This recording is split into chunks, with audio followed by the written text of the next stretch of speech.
Bueno, hoy sí que son 2 horas la clase, que el otro día, bueno, ayer me equivoqué, perdonadme. Simplemente antes de empezar, vamos a acabar un poco lo que sería la teoría del capítulo de la unidad didáctica 2. Un poquillo, nos queda muy poco en realidad, pero bueno, un poco que quede todo claro. Una vez que acabemos con la teoría, haremos 1 o 2 ejercicios de análisis de balance, lo que dé tiempo. Hoy vamos a ver la excepción a la regla, ¿de acuerdo?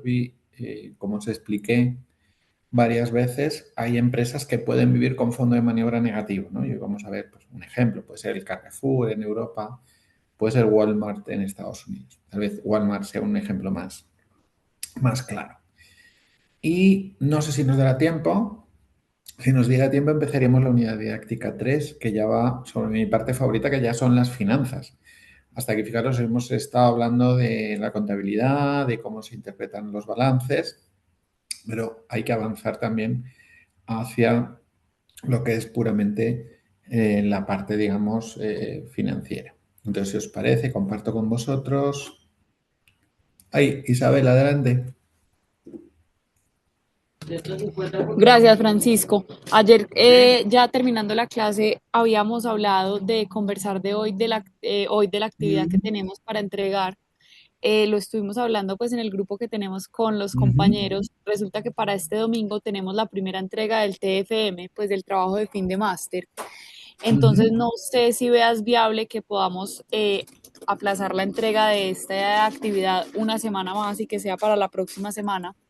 Pues Vale, para sí, no hay problema. Os lo cambio. Lo único que mucho más no se puede retrasar. Daos cuenta que si no se nos juntaría Claro, no, yo creo que con... para la próxima semana ya quedaría bien, así podemos ver además pues contigo todos los ejemplos que vamos a ver y no sé si tú nos puedes compartir o nos vas a enviar como una rúbrica de Excel, como el template pues, que usas para nosotros usarlo en nuestra Sí, actividad. ya tenéis subido los ejemplos que hemos ido haciendo. Lo tenéis en recursos complementarios. Aquí tenéis los 2 ejemplos que hemos hecho, ¿de acuerdo? Que son un poco los que os pueden servir de referencia para hacer la actividad. Y esperad, para que no se me olvide, si me permitís, yo tengo mala memoria. Os lo cambio, ¿vale? Para que quede ya recogido. A ver, actividades. Creo que actividades de evaluación, creo que lo puse aquí. Ya no sé dónde lo puse. Actividades en la tarea 1, aquí. Aquí, tarea 1. Vale, pues nada, lo vamos a cambiar entonces. Vamos a ver. Entonces sería para el día 5 de julio, ¿de acuerdo? Sería el siguiente Perfecto. domingo, ¿de acuerdo? Acordaros que es hora española, ¿vale? Pues más que nada Sí. porque yo no puedo poner, ¿vale? De acuerdo, o sea que son 5 o 6 horas menos, dependiendo de dónde estéis. Perfecto. Pues nada, ya está cambiado. Perfecto. Pues nada, vamos entonces a Una empezar. última pregunta, Francisco, qué pena contigo. Es aquí para que quedemos pues claros todos con la actividad. Ahí dices que debemos analizar pues el balance como tal y lo hemos hecho en clase del activo corriente, etcétera. Es todo lo que nos has mostrado, o sea, como que hacer todas las fórmulas que nos has mostrado durante los ejemplos Mm. o si puedes ser como específico en cuáles tendríamos que hacer. No, es lo mismo que hicimos, por ejemplo, ayer. Ayer lo que hicimos fue analizar activo no corriente, cuánto crece, cuánto decrece, y después, bueno, pues todo el análisis del corriente que vimos, ¿no? Calculamos el fondo de maniobra y después, pues lo que hicimos fue, si os acordáis, calcular el periodo medio de cobro, de pago, de inventario. Bueno, eso es exactamente lo que hay que hacer. Antes Perfecto. de que nadie se enfade conmigo, los números los hace el Excel, incluso la inteligencia artificial. Tú le metes el balance de inteligencia artificial y los números lo hacen. Entonces, a mí lo que más me interesa es vuestra interpretación. No sé si me explico. Es decir, oye, pues sobre esos números, ¿qué puedo decir? Pues mira, la empresa, como vimos ayer, ¿no? ¿Os acordáis? Entonces vimos que la empresa tenía un problema, quería recordar, con los inventarios, ¿no? Pues mira, que esta empresa pues tiene que mejorar en la gestión del periodo de cobro, en la gestión del periodo de inventario. Entonces tenemos que trabajar en ese tipo de cosas, ¿de acuerdo? En intentar ir a lo que sería la interpretación mucho más que el número. Yo espero que la inmensa mayoría de vosotros no os dediquéis seguramente a hacer contabilidad. Lo que haréis será ser directivos de alguna empresa y seguramente tendréis que estar interpretando balances, pero probablemente no haciéndolos. Por tanto, eso, no sé si me explico, ¿no? Que lo importante sería esto. Las empresas que hagamos en clase, lógicamente, no se pueden hacer, ¿vale? Pues lógicamente hemos hecho Netflix, pues en principio pues, no se podría hacer, ¿vale? Pero quitando eso, la que vosotros queráis. Este vínculo que os he dado aquí son los 100 componentes del Nasdaq 100. Pues que, bueno, cogéis cualquiera y lo haríamos. Genial. A ver, espera un segundo que ahora tengo dudas. Sí, yo creo que le di ya a guardar. Creo que sí. Correcto, sí, está todo bien. Perfecto, Francisco, muchísimas Nada, gracias por tu ayuda. nada, todo lo contrario. Ahí hay una pregunta, creo que alguien ha puesto algo. Ah, que le ha puesto. Gracias, nada, nada, nada. Todo lo contrario. Bueno, como os estaba diciendo, entonces ayer nos quedamos, no sé si os acordáis, en justamente que nos estábamos ya yendo, porque me recordasteis que eran solo hora y media y no 2 horas, pues vimos lo que favorece, ¿no? Que haya eh, un apalancamiento positivo, es decir, que la deuda sea favorable. Entonces, bueno, hay también una fórmula que lo tenéis aquí. Lo que pasa es que yo no quiero que os la aprendáis, ¿de acuerdo? Pero efectivamente se puede llegar a formular, simplemente es dividir activo entre recursos propios y lo multiplicamos por el BAI, que es beneficio antes de impuestos, lo dividimos por el beneficio antes de intereses e impuestos. Es decir, si el activo crece más que los recursos propios, y además, al multiplicarlo por el BAI antes y después de impuestos, uno dividido entre el otro, eso es mayor que uno, pues el efecto apalancamiento es positivo. Lo que pagas de intereses se ve compensado por el incremento de tu activo. Si es uno, el efecto es neutral, te da igual apalancarte que no. Y si es menor de uno, es que efectivamente algo pasa. En general, lo que suele ocurrir, lo que tiende a ocurrir es que llega un momento en que el endeudamiento, el apalancamiento deja de ser positivo. Todavía no hemos llegado ahí, pero lo veremos cuando veamos gestión de proyectos y análisis de proyectos, pues llega un momento en el cual el efecto de la deuda, pues el coste de la deuda va subiendo y el cash flow va destinado en su inmensa mayoría a pagar la deuda. Y en ese punto el endeudamiento pues dejaría de ser positivo, ¿de acuerdo? Cada empresa es distinta y depende mucho del sector. Aquí tienes un ejemplo muy absurdo, con números muy exagerados, ¿no? Imaginas una empresa que tiene activo de 400 y tiene tres maneras de financiarlo. En el primer caso sería todo lo financia con recursos propios, es decir, con los 400. En el segundo lo financia con deuda, por la cual va a pagar el 20%. ¿Y cuál sería mejor? Bueno, pues veis aquí, si tenemos esta cuenta de resultados, ventas 175, gastos variables 60, eso nos daría un margen financiero, perdón, un margen bruto de 115 y luego meteríamos el gasto fijo, este gasto 30, y con eso llegaríamos al beneficio antes de intereses e impuestos, ¿no? Que son 85. Entonces veis aquí, empezamos en estos 85. Después habría que meter el gasto financiero. Lógicamente, en el primer caso es cero. Entonces, bueno, pues perdón, multiplicamos por cero y entonces nos sigue quedando el va igual va y los impuestos, he puesto el 35% para que se note más, en el caso español sería el 25% y llegamos al beneficio neto. ¿Cuál es el ROI en este caso? Bueno, pues el ROI surge lógicamente de dividir el beneficio antes de intereses e impuestos entre el beneficio neto y eso da 21,25. Y el ROE surge de dividir el beneficio neto, en este caso 55, entre los recursos propios, en este caso 400. Entonces, en el primer caso, financiación 100% propia, nos daría 21 y 13, ROI y ROE. ¿Qué ocurre si metemos deuda? Vamos a meter la mitad de deuda. Bueno, pues en ese caso nos aparece un gasto financiero de 40.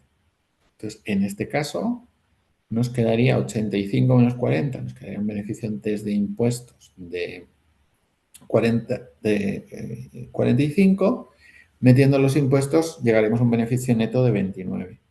Entonces, fijaros que lo que es el ROI sigue siendo el mismo. La rentabilidad que yo le saco antes de intereses e impuestos a la empresa, pues sigue siendo el mismo, porque la rentabilidad intrínseca es la misma. Pero claro, estoy usando en lugar para ganar 29, estoy usando 200, cuando antes para ganar 55 usaba 400. Por tanto, sube el ROE hasta el 14,5. Imaginaos que hacemos 75% de financiación ajena. Bueno, pues seguiría siendo 85. El gasto financiero sería el 20% de 300, que son 60. El BAI me quedaría 25. Los impuestos 9 y el beneficio neto 16. El ROI sigue siendo el mismo, pero el ROE sigue subiendo. ¿Cuál es el límite? Hombre, el límite es cuando el gasto financiero se come todo el beneficio antes de intereses e impuestos. ¿Qué ocurre? Pues esto introduce un factor muy, muy importante que todos nosotros como financieros pues tenemos que vigilar, ¿no? Que es, vale, yo soy más rentable, meto menos capital para hacer el mismo nivel de beneficio, pero lógicamente, pues tengo más riesgo. El riesgo, lógicamente, es que ahora tengo que pagar pues un préstamo, ¿no? Que antes no tenía. Bueno, pues vamos a la siguiente página. ¿Qué ocurriría en este caso con este esquema de más riesgo si las ventas disminuyeran un 25%? Antes eran un 175 y ahora son 131. El gasto variable se ajustaría a esa caída del 25%. Antes el gasto variable era 60, pues le quitamos 15, que es el 25%, y nos quedaría 45. Pero el gasto fijo hay que pagarlo igual. Por tanto, el BAI, veis que efectivamente cae de los 85 a los 56. El gasto financiero, pues al principio nada, 40 y 60 igual. Entonces vemos que aquí el problema es que cuanto más deuda tienes, más riesgo aparece. En este caso, fijaros que lo que ocurre es que incluso con una estructura de financiación al 75% nos aparecen pérdidas. El ROI siempre el 14, pero fijaos que el ROE en este caso disminuye porque casi consumimos entero el BAI a través del pago de intereses, ¿no? De los 56 nos hemos comido 40, en este caso más que el BAI. Entonces, fijaros que el ROE al 100% en este caso es 9,5, pero luego conforme aumentamos el endeudamiento, en este caso disminuye el ROE, incluso, pues como veis ahí, pues es negativo. Y aquí veis lo que calculo aquí. Entonces, en el primer caso, activo partido por fondos propios, o sea, 400 entre 400, multiplicamos por BAI, entre BAI, pues me da, en este caso, como vemos ahí, 1. Y en el segundo caso, pues me daría 2 por 0,28. Y esto me lleva a un BAI inferior a la unidad. Entonces, esto multiplicado por esto me da menos de 1. Entonces, veis, por eso, como os decía antes, pues se produce esta pérdida, ¿no? No sé si alguien me ha escrito, he oído un ruidito por ahí, a ver.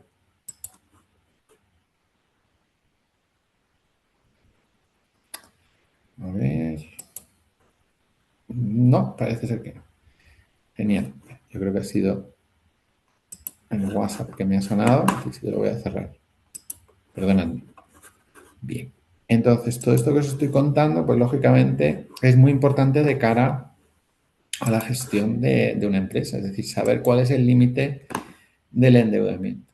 Esta fórmula que os he contado es importante, pero bueno, también interviene el sentido común, ¿no? Lógicamente llega un momento cuando te consume el apalancamiento, la deuda, te consume pues eso, 3/4 partes de tu beneficio, pues seguramente este endeudamiento está dejando de ser ya saludable, ¿no? Y está empezando a ser negativo para la marcha de la empresa. Si bajan los tipos de interés, bajan del 20 al 10, pues igual que decíamos que es negativo, pues empieza a ser positivo. Fijaros, aquí lo que ocurriría es que con esta caída de las ventas del 25%, tenéis que tener en cuenta que en España la inmensa mayoría de los préstamos son a tasa variable, ¿de acuerdo? Cosa que en América es un poquillo distinta.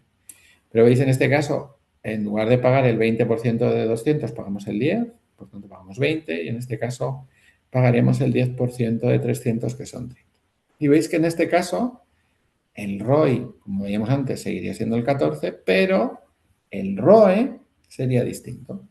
En este caso el ROE sería 9, 12 y 17. Entonces volvería a ser bueno el endeudamiento. Es decir, cuando tienes financiación a tasa variable, introduces otro nuevo factor de riesgo. Por supuesto, si bajan los tipos de interés, pues estupendo.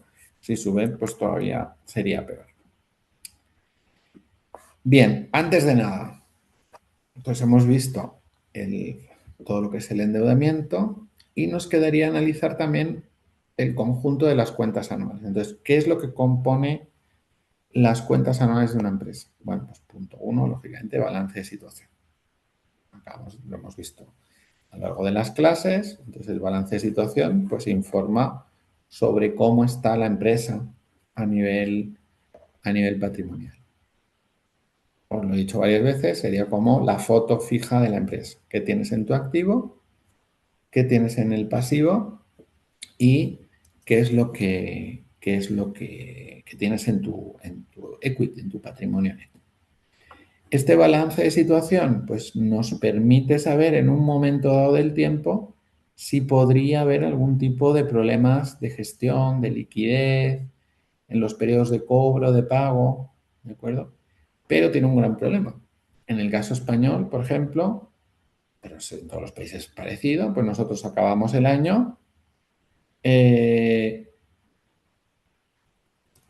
acabamos el año y después pues tenemos una serie de meses hasta que se presentan los libros.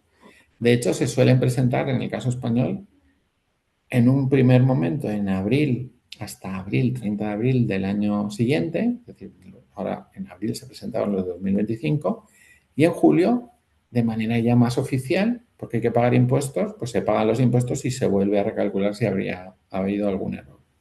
Entonces, en general, ¿qué es lo que ocurre con el balance? Pues que el balance pues es como el PIB.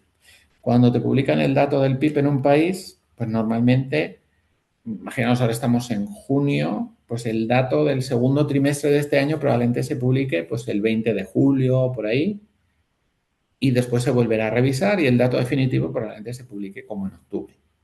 Entonces ya ese dato te vale de poco. Entonces el problema de los balances muchas veces es que sí que es verdad que nos ayudan a entender si las empresas tienen un problema estructural, es decir, por ejemplo, una falta de financiación, como vemos en Acerinox, un exceso de inventario, pero a veces viendo el balance, pues puede haber algún problema de ver si la empresa es verdaderamente rentable.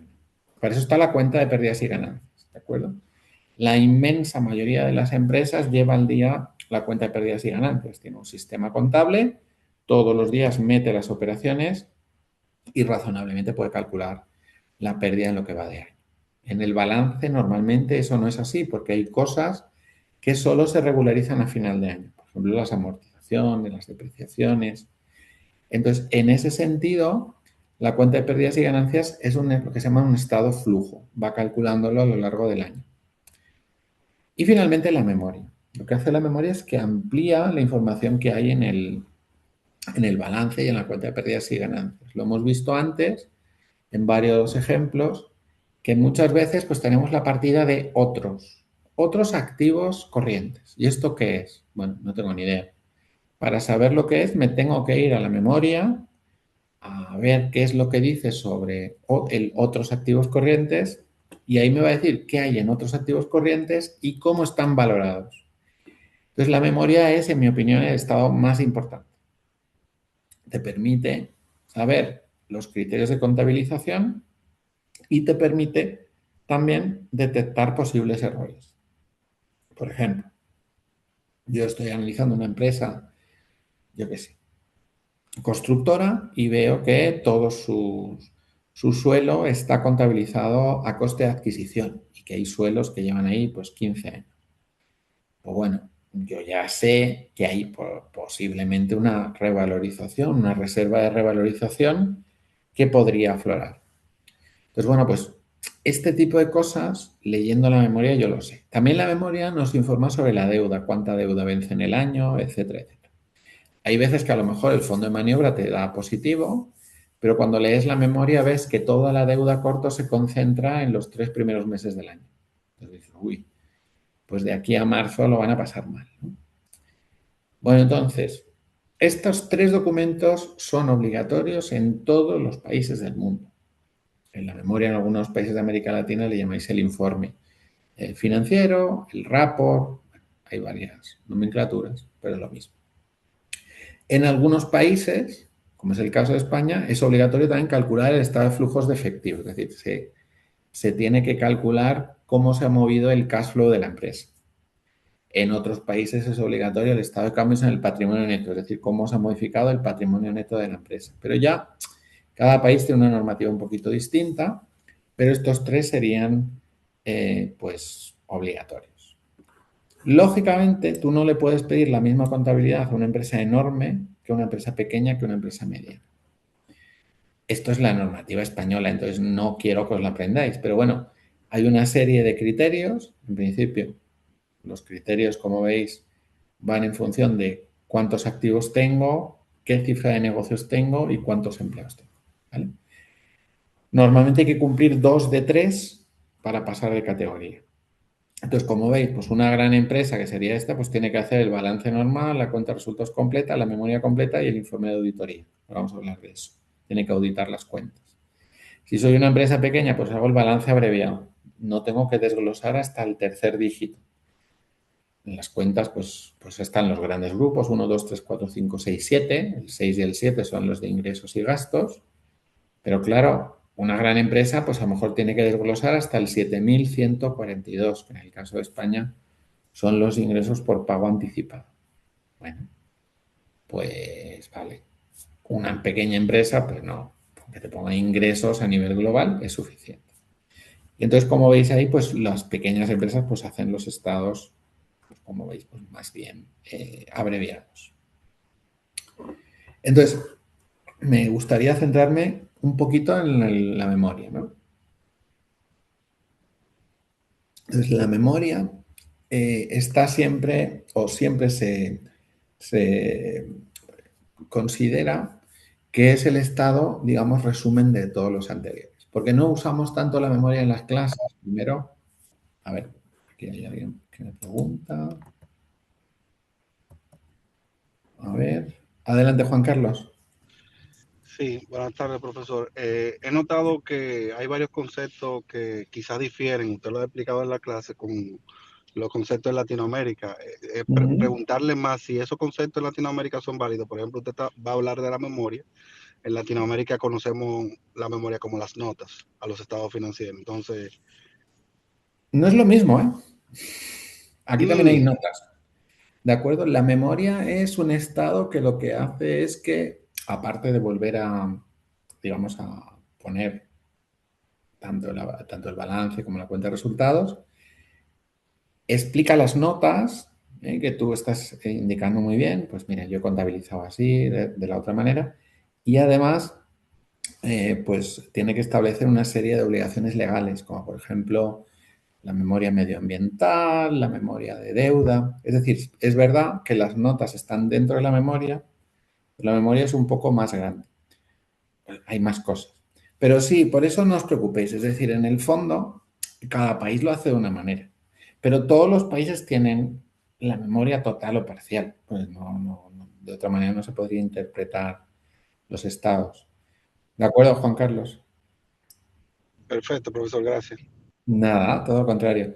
A ver, yo me muevo mucho en América por Perú, sobre todo, y por Chile. Entonces, a veces, pues, cuando me preguntáis, pues, hablamos el mismo español, pero no es exactamente el mismo, ¿no?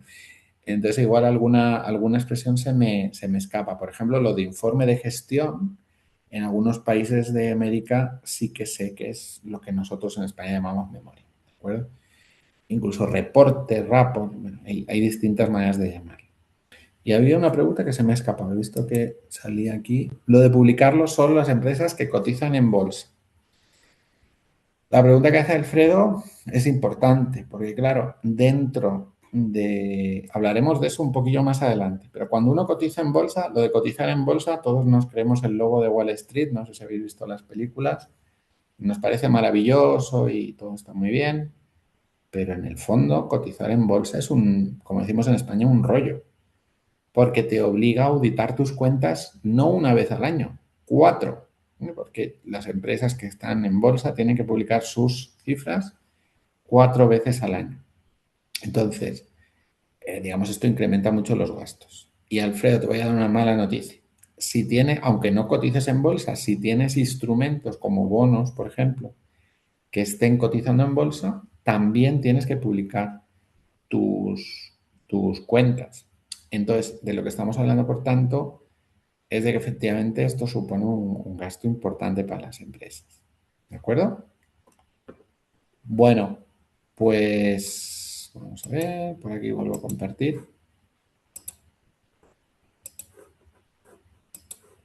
Vamos a ver. Entonces, nos queda muy poquito y ahora vamos ya a hacer un ejercicio. Veis aquí que esto es lo que te estaba explicando ahora justo. Entonces, se comenta el balance y la cuenta de pérdidas y ganancias, que en muchos casos son las famosas notas. Se incluye el cuadro de financiación, es decir, a quién le debes dinero y cuándo vence. Yo cuando era analista de riesgos en banca, me iba directo a la memoria y veía, oye, si esta empresa tiene en deuda a largo plazo 100 millones, pero oye, ¿y cuándo le vence? Ostras, le vence en 2028, pues mal. Es largo plazo, pero está aquí al lado, es un año y medio, ¿no? Como veis ahí, pues también estarán los criterios de valoración, que es lo que hemos hablado, el tema de, bueno, pues denominación, domicilio, y como veis, eso es menos importante, pero también aparecerá todos aquellos que posean más del 3% del capital para los que cotizan en bolsa, esto es normativa internacional. Y en España, en la memoria tienen que aparecer todas las personas físicas y jurídicas que tengan más del 20% de participación. También es obligatorio explicar, pues, cuál es el grupo de empresas y, como veis ahí, pues las garantías. Es decir, cuando la empresa, por ejemplo, ha avalado, por ejemplo, a una filial del grupo, debe aparecer aquí. Y ya finalmente, como veis ahí, las deudas cuya duración residual mayor de 5 años, también debe estar en la memoria. Esto es normativa internacional, ¿eh? También cifra de negocios por actividades y por mercados geográficos. Como veis ahí, número de personas medias que trabajan en la empresa. Y muy importante, esto también es muy importante, las diferencias que puede haber entre el resultado contable y el resultado fiscal. Esto, pues, como os dije cuando empezamos las clases, es algo también que las empresas odian hacer, es decir, que tengan que calcular dos contabilidades. Las que cotizan en bolsa normalmente tienen que calcular tres contabilidades, porque normalmente en las bolsas se usan los criterios de contabilidad totalmente de Estados Unidos. Entonces, muchas empresas tienen que llevar una triple o al menos doble contabilidad. Es otro gasto cuando uno cotiza en bolsa. Entonces, bueno, pues efectivamente aquí está la obligación de alguna manera de, bueno, pues de ser capaces de explicar eso. Normalmente las empresas tienden a contabilizar casi siempre que pueden con criterios fiscales para no tener que hacerlo dos veces, pero a veces efectivamente pues hay un activo que pierde mucho valor o que lo gana y aunque tú no lo puedas reconocer a efectos fiscales, sí que lo explicas. Y fijaros, muy importante, todas las remuneraciones que gana el Consejo de Administración, anticipos y créditos. Bien, aunque no está Francisco, aquí, una pregunta. sí, ¿Cómo estás? Cuando tú dices los tres tipos de contabilidad, ¿te refieres a los normativos de cada país o cuáles son esos no, no. tipos de Me contabilidades refiero que... contabilidad normal, aplicando el plan general de tu país, ¿de acuerdo? La segundo tipo de contabilidad es la contabilidad fiscal, porque habrá cosas que a efectos contables tú puedes reconocer como gasto, pero la autoridad fiscal no te deja. Y la tercera, si cotizas en bolsa, habitualmente las empresas que cotizan en bolsa usan los estándares norteamericanos. Entonces, es muy habitual que las empresas que cotizan en bolsa lleven una contabilidad totalmente ligada por parámetros norteamericanos. En la empresa donde yo trabajaba, que era un banco, Bankinter, que tenía una ADR en Estados Unidos, pues efectivamente en la memoria te explicaba pues, las diferencias entre la contabilidad que había en ese momento en España y en Estados Unidos. Digamos que cotizar en bolsa está muy bien porque te permite conseguir financiación, te da mucha visibilidad, pero también es cierto que hay que dar muchas explicaciones, ¿no? Decía Elon Musk hace 3 4 años que no sacaba SpaceX a bolsa, que acaba de salir a bolsa, justamente porque tendría que dar demasiadas explicaciones, ¿no? Sobre el modelo de negocio, No, y sobre todo lo dónde... de la ley SOX que cobija ese tipo de empresas, eso es... Los Claro. recorridos son bastante exhaustivos.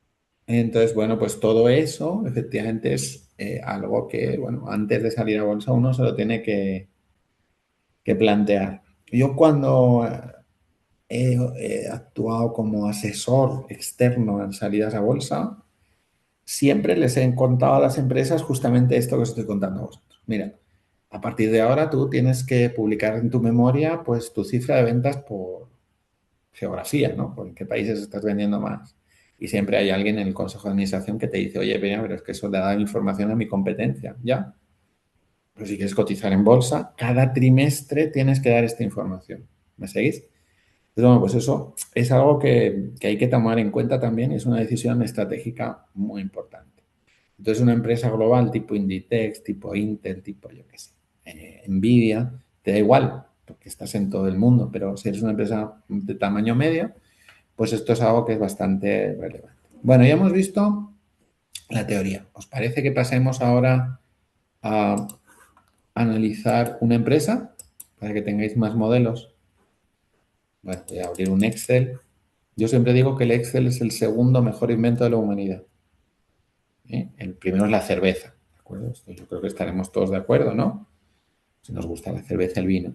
Pero en cualquier caso es maravilloso. Mira, por ahí alguien dice algo.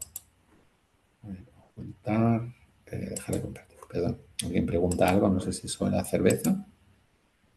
Sí, Mario, que sí, que es el segundo mejor invento. El primero es la cerveza, el segundo el Excel y el tercero el divorcio. No porque yo lo vaya a usar, sino porque te da la opción, ¿no? Que está ahí, por si acaso. Bueno, esto es humor belga. Yo he vivido muchos años en belga. Los belgas hacemos este tipo de humor, ¿de acuerdo? Es un humor muy negro, muy ácido. Entonces pido disculpas si a alguien le molesta, ¿eh? Pero bueno, en cualquier caso, la cerveza belga, queridos amigos, es la mejor del mundo, ¿de acuerdo? Esto siempre hay que beber una buena cervecita belga. Si no la conocéis, os la recomiendo. Leffe Blonde. Esto no me pagan por hacer publicidad, ¿eh? Y además se está grabando, o sea que me van a echar de la escuela por hacer publicidad de bebidas alcohólicas. Estoy bromeando.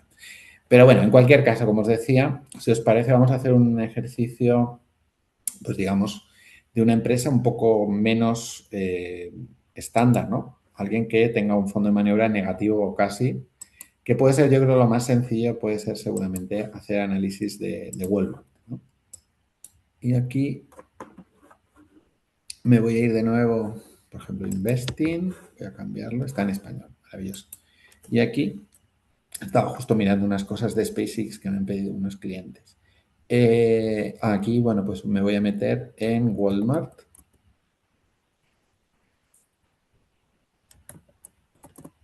Aquí, Walmart. ¿De acuerdo? Tengo aquí. Voy a abrir el balance. Y voy a abrir, como hago siempre, en una pestaña adicional. Lo que pasa es que ya tengo tantas que me va aquí.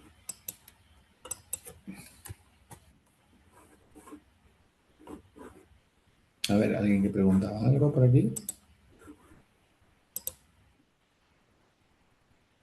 Ah, sí, lo estáis poniendo por ahí. Sí, ahí está, muy bien. De todas maneras es fácil, ¿eh? Simplemente en el Investing tecleáis Walmart y ya está. Lo que pasa es que aquí está dando un error un poco extraño porque veis que me está pintando solamente desde el año 22, lo cual es extraño. A ver aquí si funciona bien, la cuenta de resultados sí. Pues en el balance algo hay que no ha funcionado. Espera, voy a cambiar. Vamos a ver. Vamos a ver. Ahora sí. No tengo ni idea de por qué se había estropeado. Y me quedaría solamente abrir los ratios, ¿no?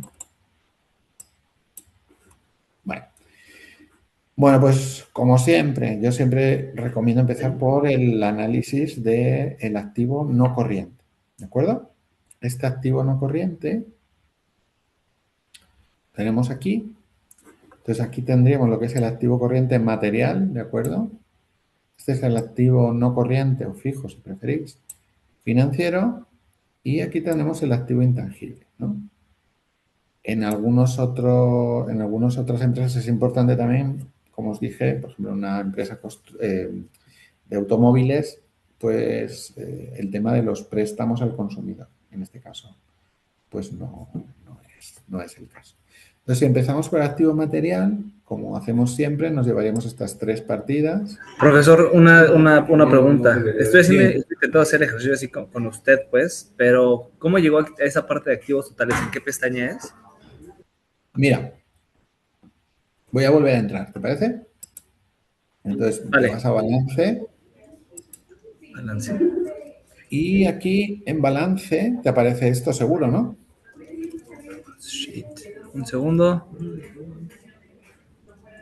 Ya, ok, ya lo ¿Sí? encontré. Y Sí, aquí en activo total, debajo de activo total te pone planta, propiedad de equipo, inmovilizado material bruto y amortización acumulada. Son esas tres filas ok, las que voy a copiar, ¿de acuerdo? vale, gracias. Nada, aquí lo tenemos.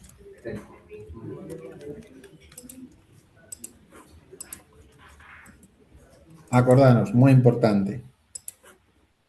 La primera partida es lo que se llama el inmovilizado material neto.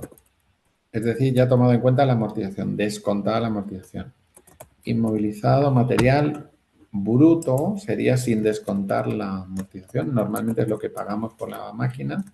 Y lo otro es la amortización acumulada. Antes de entrar, pues aquí ya se ve que efectivamente hay hay algo importante y es que el inmovilizado material ha subido mucho, casi 40.000 millones entre el 2021 y el 25. Pero bueno, vamos a hacer los cálculos.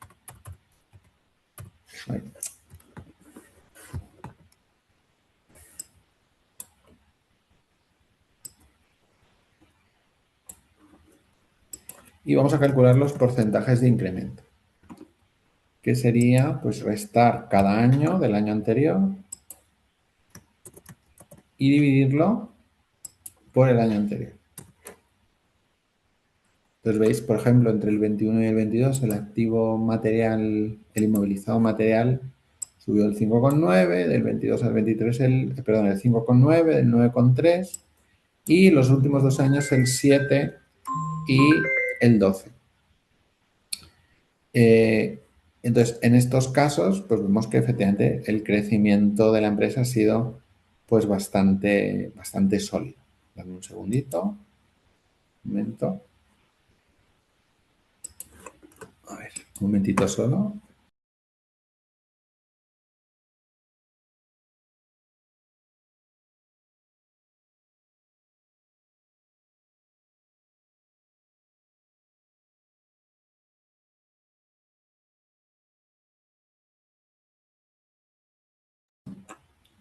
Bueno, entonces como se está explicando, pues justamente lo que tenemos aquí, lo que tenemos aquí sería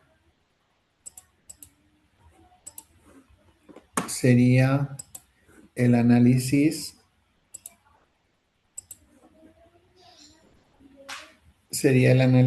de, como veis, pues el incremento potencial que ha habido. Entonces, lo que sí parece, a diferencia de otras empresas, es que de otras empresas que efectivamente sí que han crecido, pero han crecido, había veces que había crecimientos negativos, etcétera, etcétera. En este caso ha habido un crecimiento permanente. Todos los años ha crecido y ha crecido bastante. Y lo último que podemos comparar es el porcentaje de activo que ya está amortizado, ¿no? Que es tan sencillo como dividir la amortización acumulada entre el inmovilizado material, ¿de acuerdo? En este caso vemos que ya está amortizado el 46%, en el año 22 está amortizado el 46% y así sucesivamente. Lo que vemos es que el porcentaje incluso de amortización, como veis, acumulada, ha caído 2 puntos. Bueno, pues la empresa ha invertido y ha conseguido incluso reducir, ¿no?, ese peso que tenía la amortización acumulada. Vemos aquí que hay algunos años donde esas inversiones han sido mayores, sobre todo del 22 al 23, ¿no? Del 22 al 23 y del 24 al 25. A ver qué tenéis por aquí, alguna duda. A ver. Uy, he visto. Sí, yo. Es que te quería preguntar, ¿puedes poner el balance, los datos, perdóname, el Excel? Claro, al balance normal, ¿no? O sea, los datos de la empresa. Aquí. Si yo tuviera, digamos, el caso contrario, que es decir, que en los años va disminuyendo, ese equipo neto me daría negativo. Sí, claro. Ok. De hecho, podría ocurrir. Lo que dice aquí es que, fíjate, bueno, el crecimiento de los activos totales son los totales, no los materiales. Pero bueno, ves que hay años que efectivamente podría ser negativo. Sí, sí, claro que sí. Te daría un porcentaje negativo y eso querría decir que la empresa está desinvirtiendo. O dicho de otra manera, que o ha vendido activos o lo que ha amortizado del activo es mayor que lo que ha comprado. ¿Me sigues lo que te quiero decir? Es decir, ha comprado 5, pero ha amortizado 8. Entonces el neto te da negativo. ¿De acuerdo? Vale, gracias, profe. Nada. Bueno, entonces, esta empresa, como vemos, pues efectivamente va bien. No solamente va bien porque se incrementa el activo neto, sino además va bien porque los activos, en lugar de irse, que sería lo normal, ¿no? En lugar de ir perdiendo valor, pues van recuperando un poquito de valor, ¿no? Cada vez hay un porcentaje de activo amortizado un poquito menos. Es decir, la empresa está invirtiendo. Vamos con la siguiente partida, que es esta de aquí. Inversiones a largo plazo. Y aquí, de nuevo, viene la gran duda, ¿no? Fijaros que esta partida, perdonadme la broma, es pequeña. Decir que algo es pequeño para 5.000 millones de dólares, pues da un poco de vergüenza, pero bueno, es que el total del activo de la empresa son 284.000. Pero efectivamente nos aparece aquí una partida de inversiones a largo plazo. Como os expliqué ya 2 veces, esta partida de inversiones a largo plazo es una partida que es difícil de interpretar, porque los inversores, cuando invirtieron en Walmart, no le dieron el dinero a Walmart para que lo invirtiera en acciones o en bonos de otras empresas. Se lo dieron para que desarrollase el negocio de Walmart.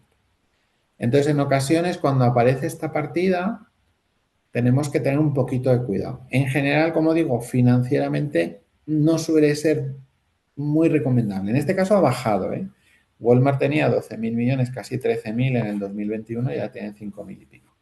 ¿Qué es lo que hay que mirar? ¿Os acordáis? ¿Qué es lo que yo debería mirar para ver si tiene sentido o no este importe?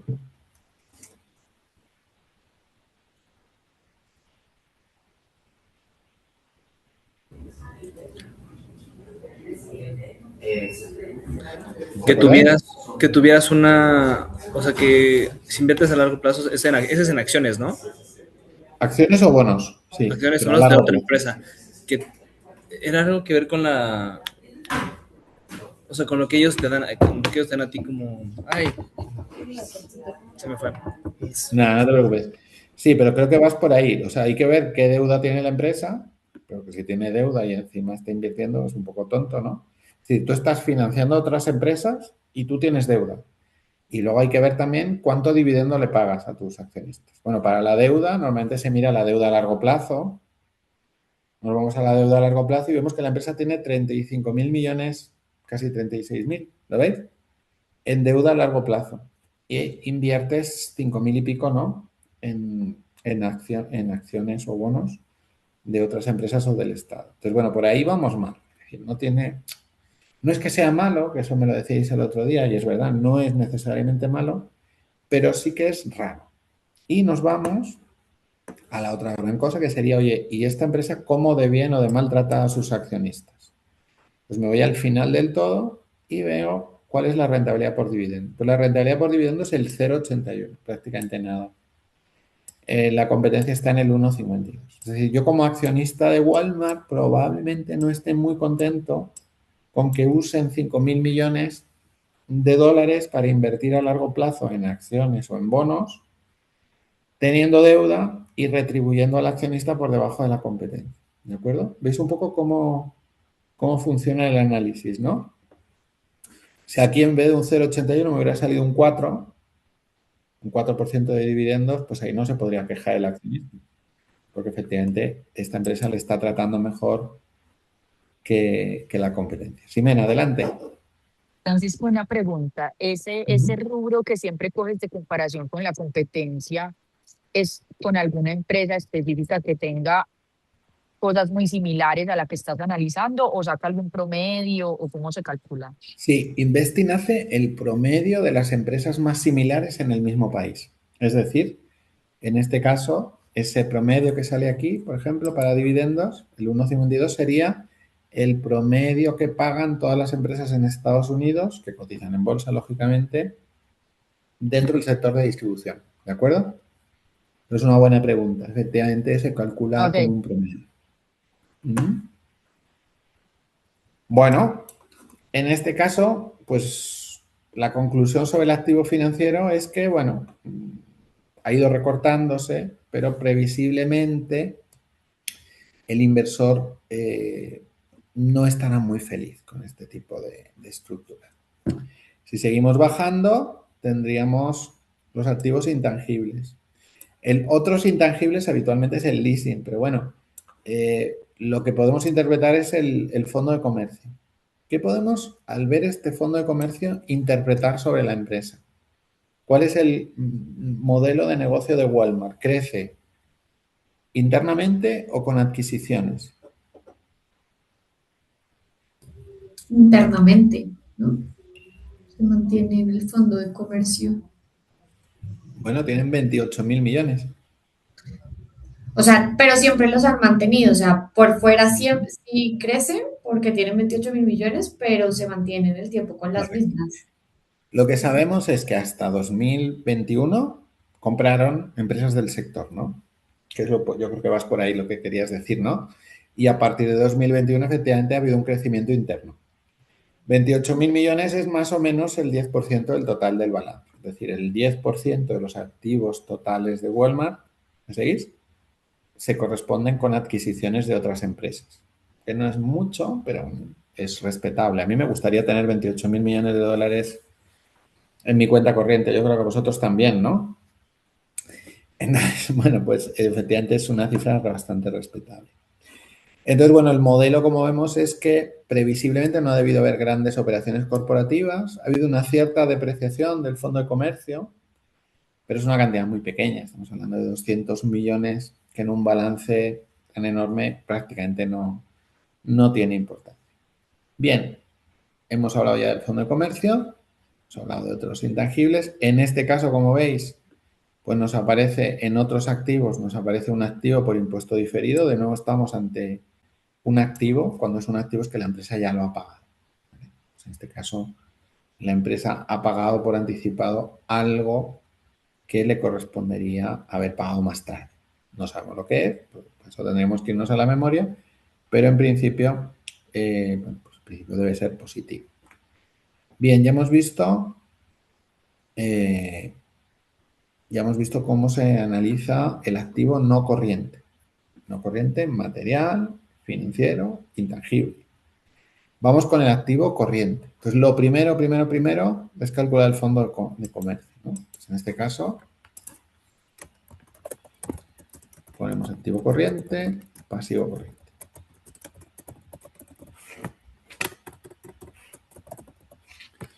Bueno, para el activo corriente, pues tenemos aquí esta cifra, ¿no? Que es la cifra de activo corriente. Me he equivocado, chicos, porque esta empresa cierra el 31 de enero. Luego no va del 21 al 26, sino que va del 22 al 20, del 21 al 25, sino que va del 22 al 26. Ahora lo corrijo. Aquí tengo esta partida y el pasivo corriente, muy bajo, ¿lo veis? Estaría aquí. Y un pasivo corriente lo tendría aquí. Voy a corregir.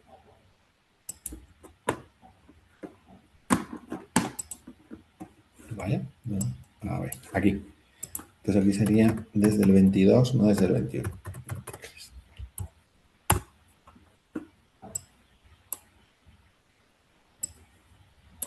Ahí lo tenemos, ¿de acuerdo? Entonces, ¿aquí qué ocurre? Pues que el fondo de maniobra es negativo.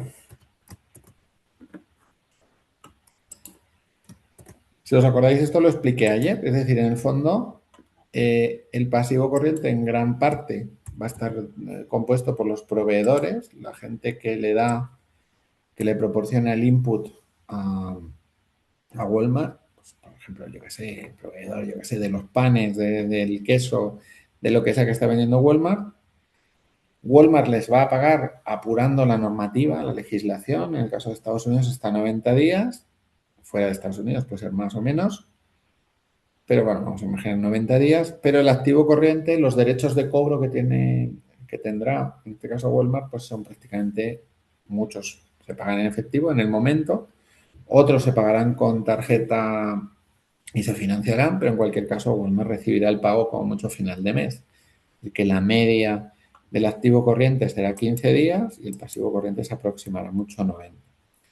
¿Qué es lo que ha ocurrido a lo largo de estos últimos años? Pues que cada vez más Walmart está incrementando su fondo de maniobra. ¿Cómo yo podría estructurar esto o ver si esto es bueno o malo? Pues normalmente se hace comparándolo con las ventas. Bueno, entonces me voy a ir aquí. Esto no lo hicimos ayer porque era una empresa cuyas ventas eran muy volátiles, pero fijaros, yo aquí tomo los ingresos totales. Profesor, una pregunta. Para la de ingresos totales, ¿cómo fue que llegó a esa pestaña? Sí, voy. Aquí. Entonces, estoy en la cuenta en el balance, ¿vale? Que es donde hemos estado todo el rato. Tú aquí has abierto una pestaña con la cuenta de resultados. Ah, cuenta de resultados. Esa es la que me faltaba. Tienes Ok. que, sí, tienes que abrirla. Yo lo tengo aquí, ¿ves? Y aquí está ingresos totales. Te espero, no te preocupes. Vale, gracias. Nada, Ya, listo. estás. Y entonces aquí ya Francisco, podemos... otra duda. Así, dime. Dentro de lo que tú nos has explicado, eh, tal vez tenés algún material donde haya como ese paso a paso de qué revisar para, no sé si de pronto lo tengas agrupado por tipos de empresas que revisar, como empezaste de los activos no corrientes, luego los corrientes, luego nos tenemos que pasar a tal pestaña, luego tenemos que calcular el EPM que lo agregaste. ¿Tenés de pronto algo donde pudiéramos tener como un paso a paso claro? Porque lo que yo percibo es que la dinámica es como muy mecánica para poder hacer el análisis, obviamente entendiendo muy bien a lo que se dedica la empresa y empezando a analizar esos números, pero para, pues en el caso mío no estoy tan familiarizada con este tipo de análisis habitualmente, entonces sí quisiera como empezar a entender muy bien ese paso a paso y poderlo practicar. Sí, el análisis es justamente el que estoy haciendo aquí ahora mismo contigo. Es decir, como tal, siempre se empieza por activo no corriente y casi siempre lo que se analiza, casi siempre se empieza analizando la evolución del activo material y cómo de viejito está el activo, ¿vale? Ese es el primer paso. Y a partir de ahí, todas las empresas tienen inmovilizado material, o casi todas, 99%. El resto ya depende de la empresa. Entonces miras a ver si tiene, como has visto, pues inversiones financieras, muchas no tienen, y miras a ver si tiene intangible, que muchas tampoco tienen. Entonces, en general eso ya depende mucho, mucho de la empresa. Pero esto que ves sería siempre el primer paso. Una vez que acabas con el activo no corriente, pues pasas al activo corriente, ¿no? Y lo primero siempre es calcular el fondo de maniobra. Es decir, el esquema siempre es el mismo. Como tal, no tengo ningún material que lo desarrolle, pero bueno, yo te puedo hacer, si no te molesta la palabra, aquí en España le llamamos esto un guía burros. Ahora cuando acabe el Excel, si quieres, pues antes de subirlo, te pongo paso 1, esto, paso 2, tal. Pero como ves, es muy sencillito. Ay, te agradezco, súper. Muchas No, no te gracias. preocupes. Pero sí, lo hago, no te preocupes. Entonces, lo que es muy importante siempre es, lógicamente, que sepas de dónde hay que coger cada cosa. En este caso, por ejemplo, pues hombre, si estamos hablando de ventas o de coste de ventas, eso siempre va a venir de la cuenta de resultados, ¿vale? Si estamos hablando de ratios, pues va a venir de ratios, ¿no? Que es otra de las pestañas que tengo abiertas. ¿Vale? Pero no te preocupes, sí, no me cuesta nada hacerlo. Luego, antes de subirlo esta noche, yo cuando llegue a casa, pues me tocará pelear, supongo, con los niños y después de eso, pues os lo subo. Bueno, Muchas entonces, nada, mujer. Entonces, veis ahí cómo saber si ese fondo de maniobra es mucho o es poco. Pues en realidad es muy poquito. Estamos hablando en el 2022, ¿lo veis? Es un 1,10 de las ventas. Y eso ha crecido hasta el 3,17. Es decir, en el fondo estamos hablando de que es una empresa que efectivamente ha triplicado la importancia de su fondo de maniobra, pero en cualquier caso estamos hablando de un 3. Si esto fuera un 20, a mí yo me preocuparía. No sé si me explico, pero estamos hablando de una parte muy pequeñita del balance y de las ventas. Esto es lo que es verdaderamente extraordinario. Hay muy pocas empresas que puedan sobrevivir con fondo de maniobra negativo. Para poder sobrevivir con fondo de maniobra negativo, necesitas ser una empresa muy grande y con un gran poder de negociación. Haciendo la estadística, como hoy sabía que íbamos a hablar de Walmart, pues en Estados Unidos me parece que hay menos de 15 compañías que publican fondos de maniobra negativos estando en beneficio. Bueno, si estás en pérdida, sí. Si estás quebrada, pues la gente tienes un fondo de maniobra negativo. Es decir, 15 empresas, es que no es nada. De las que cotizan. A ver, por ahí. Profe, una pregunta. ¿Qué porcentaje de lo que acaba de explicar, o sea, del fondo de maniobra respecto a las ventas, es como que el aceptable cuando una empresa tiene el fondo de maniobra en negativo? Depende del sector, pero más del 5% hay que empezar a preocuparse. Porque Ok. eso quiere decir que efectivamente en el momento en que tú dejas de vender, pues claro, cubrir un 5% de las ventas no es tan sencillo. Se considera un 5%. En algunos libros vas a ver que hasta un mes de ventas. Pues sería como un 8% más o menos. ¿Vale? Pero sí, Ok, a partir gracias. del 5 te empiezas a preocupar. Y a partir del 8 ya te pones muy preocupado. Bueno, lo pongo aquí también. Venga. Vamos a ver. Voy a ver aquí para que. Perfecto. Bueno, pues ya hemos hecho el primer análisis. La empresa efectivamente está apretando a sus consumidores, a sus proveedores al máximo, porque esto va creciendo cada año. Esto lo que quiere decir es que efectivamente cada vez las condiciones de financiación pues son más difíciles. Lo más difícil de interpretar siempre es el activo corriente. Entonces vamos a ir con ello. Veis aquí, por ejemplo, para los que no estéis familiarizados, veis que no me sale nada en el activo corriente y es simplemente porque por defecto no me sale desglosado. Entonces, lo primero, pregunta del millón. ¿Tengo mucha o poca tesorería? Esto en nuestra vida corriente lo sabemos interpretar. Nos vamos de viaje y tenemos que hacer una estimación de cuánto dinero me voy, por ejemplo, a Colombia y cuánto dinero en efectivo me llevo en dólares o en pesos colombianos. Bueno, pues tengo que ver a qué sitios voy a ir, que normalmente no me van a dejar pagar con tarjeta, pues los pequeños gastos. Entonces, eso lo sabemos hacer. Bueno, en las empresas es exactamente lo mismo. ¿Cuánto dinero yo tengo que tener en cuenta? O en efectivo, o en caja. Pues hombre, tengo que tener algo porque, lógicamente, si no tengo nada y tengo un gasto inesperado, pues no lo voy a poder pagar.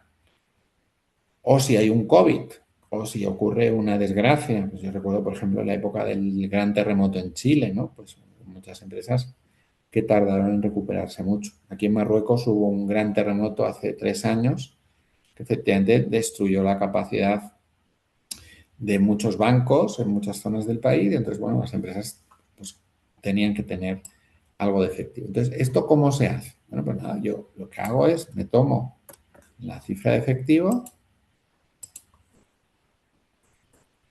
la copio,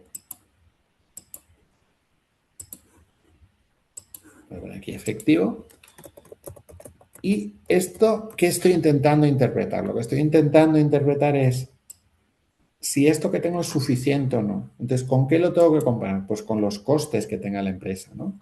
Con los costes más importantes. ¿Cuáles son los costes más importantes de la empresa? Seguir produciendo.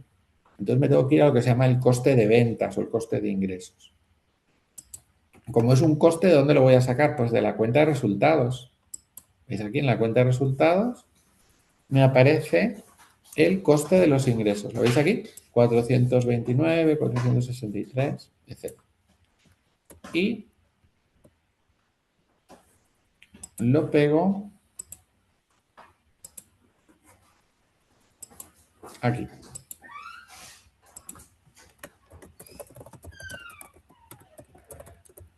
¿De acuerdo? Veis que es una cifra bastante pequeña comparada con el coste de los ingresos. Calculo el porcentaje y calculo los días de costes con el efectivo actual. Es decir, ¿cuántos días aguantaría si no tuviera más ingresos para poder pagar mis costes operativos, mis costes de ingresos? Pues bueno, el porcentaje es muy fácil de calcular, ¿no? Simplemente 1 dividido entre el otro. Y para calcular las días, voy a ponerlo en tanto por ciento, si os parece, para que sea más fácil. Y para interpretar los días es tan sencillo como multiplicar ese porcentaje por 365. O menos decimales, por ejemplo estos. Y con esto, pues ya puedo más o menos analizar. Bueno, esta es una empresa que efectivamente está jugando un poco con fuego. Fijaos que tiene, con el efectivo que tiene la empresa, ¿me seguís? Solo le alcanzaría para una semana. Es una gestión bastante arriesgada. No digo que esté mal gestionada la empresa, simplemente lo que os estoy diciendo es que esta empresa ha tomado un modelo pues verdaderamente de apurar al máximo. Es decir, la empresa es súper eficiente, seguro, con su gestión financiera, pero si mañana viniera un COVID y estuviera 20 días sin ingresos, esta empresa debería vender activos para sobrevivir, si no tendría que declarar suspensión de pagos. ¿Esto lo habéis entendido? Sí. ¿Sí? Lo normal son 2 o 3 meses de costes. Eso sería lo normal. Bien. Si seguimos con el análisis, fijaros, vamos para abajo en la cuenta de resultados. Creo que he cometido un error y he cerrado en algún momento dado el balance. Si es que me hago mayor, chicos, me hago mayor. No puede ser esto. Aquí. Bueno, no ha pasado nada grave. Aquí está. Efectivo equivalente. Seguimos para abajo. En este caso, inversiones a corto plazo. ¿Os acordáis que yo os dije que cuando es en el largo plazo, las inversiones, pues hay que plantearse si tiene sentido o no, porque vas a invertir dinero que es de los accionistas a muy largo plazo. Y entonces, bueno, pues los accionistas se pueden enfadar, ¿no? En este caso, estamos hablando del corto plazo. Estamos hoy a día 24. Yo tengo que pagar impuestos en Perú, Ecuador, Colombia, México y Marruecos, España. Yo ya tengo el dinero, porque la mayor parte de eso es el impuesto indirecto. ¿Qué puedo hacer? Tengo ya el dinero, lo puedo dejar en cuenta esperando que tenga que pagar a la agencia tributaria de cada uno de esos países. Pero, claro, es un mes. Bueno, no es un mes menos 4 días que el dinero estaría sin retribución. Entonces lo puedo invertir. El activo más habitual para invertir en estos periodos cortos se llama repo, Repurchase Agreement. En este caso la empresa no invierte. ¿Por qué? Porque tiene poco efectivo. Tan sencillo como eso. Son tan eficientes gestionando el efectivo que no lo tienen. Esto es una rara avis. Es muy raro que una empresa no tenga inversiones a corto plazo. Pero bueno, esta no lo tiene. Y aquí tenemos los créditos. Esto es lo que le deben los clientes. Entonces copio esta partida. Cuentas por cobrar. Por volver a la diferencia entre español de España y español de América Latina, pues aquí normalmente nosotros le diríamos clientes. ¿De acuerdo? No sé, igual son los receivables en inglés, cuentas por cobrar, clientes, como queráis. Bueno, entonces aquí las cuentas por clientes me van a permitir, lo tengo que comparar con las ventas, en este caso, y con esto voy a poder calcular, bueno, calcular el tanto por ciento, voy a calcular el periodo de cobro. ¿Cuántos días tardo en cobrar? Es una cifra fundamental. El otro día me lo preguntabais, porque con esa cifra yo puedo calcular las necesidades de financiación a corto plazo, ¿de acuerdo? Como son ventas, ¿dónde estarán? Pues en la cuenta de resultados, ¿no? Lo que necesito ahora va a estar en la cuenta de resultados. Me vengo aquí y aquí, ¿veis? Están los ingresos. Ahí lo tenemos. Pues nada, pues lo pongo aquí.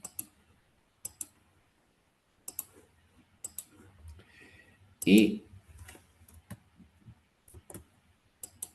calculo el porcentaje. Me vais siguiendo, ¿verdad?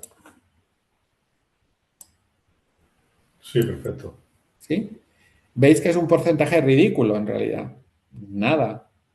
Daos cuenta que lo normal cuando uno va al Walmart es pagar con tarjeta o con efectivo, pero Walmart prácticamente recibe el pago en el instante. Habrá alguna compra, por ejemplo, de electrodomésticos, se pueda financiar y alguna otra cosa, pero efectivamente estamos hablando de periodos de cobro muy cortos. Fijaros, 5,28 días. Es decir, esto efectivamente es la enorme ventaja que tiene Walmart.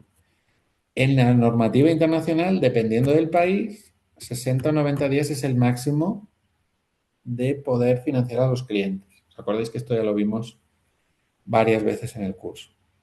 Es decir, Walmart cobra extremadamente pronto. Bien, pues vamos a seguir. ¿Qué otras cosas hay que financiar? Pues el inventario. Uy. Profesor, tengo una duda con respecto al periodo de compra. O sea, si usted menciona, digo, es obvio, o sea, vas a Walmart y compras y pues pagas en el momento, ¿no? O sea, ¿por qué tienen o sea, por qué siguen teniendo ellos 5 días, 4, etcétera, etcétera? O sea, ¿por qué Sí, porque tienen, es lo mismo que Netflix, que lo vimos, que eran 10 días, porque efectivamente, por ejemplo, tienen tarjetas emitidas en muchos países, son tarjetas de pago de la propia, aquí en España, por ejemplo, tienen alguna empresa filial que tiene tarjeta de crédito. Entonces, efectivamente, pues ahí hay un pequeño desfase. Por ejemplo, en España lo normal es que la tarjeta de crédito te la carguen el día 30, pero al comercio le pagan el día 4. Es decir, ahí hay 4 días de diferencia ya? entre el momento de cobro y el momento de pago. Esas son las pequeñas diferencias que aparecen cuando son pagos con tarjetas de crédito. ¿De acuerdo? Habitualmente son 4 o 5 días, en algunos casos 10, pero es normal que esté por ahí. Y luego hay otra cosa también interesante, y es que a veces el cliente de Walmart puede ser una empresa, ¿no? Con la cual se haya negociado también un periodo de cobro. Pues empresas que hacen sus compras corporativas para el comedor, etcétera, etcétera, corporativo, y ahí pues sí que puede haber pequeñas financiaciones, ¿vale? Entonces esto es algo que bueno, pues puede llegar a pasar. Pero sí, son periodos muy pequeñitos, ¿no? Vale, gracias. Nada. Y luego abajo, esto sí que es importante, ¿lo veis? El inventario. Es decir, el inventario, lógicamente, sí que forma una parte importante de lo que Walmart tiene que financiar, ¿no? Entonces aquí pongo inventario.